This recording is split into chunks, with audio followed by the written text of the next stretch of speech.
Biznes asabim buziladi agar menga kimdir qarab turib erkak kishini omadi bilan o'ynashma deydigan bo'lsa, ey dalboya, menda hech qanaqa omad degan narsa yo'q, birgiraman.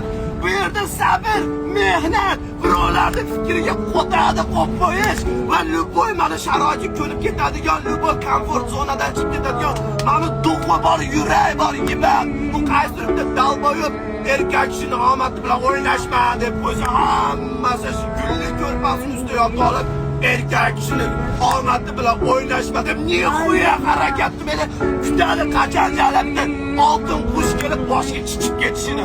Yiba qo'tagan bo'lmasa turib harakat qilmasin. Yiba u Instagram, TikTokdagi dalboyiblarni kuzatib, o'shalardan inspiration, vdохновление olma naxuy. Harakat qil, o'qidish. Meni mana boshidan kuzatganlar biladi qanaqa yo'llarni bosib o'tganim, qatlarda uxlab yurganim, kimlar meni tashlab ketgani. Nechtasi O'zbekistonga qaytib ketdi. Chidolmadi, sabr qila olmadi. Birovlarning fikriga qo'tadi qo'ygan holatda dars takansa bosish kerak. Akalar uni qilib o'tirib olib, erkak kishini omadi bilan o'ynashma. Babuin bo'l, dalboyob. Babuin.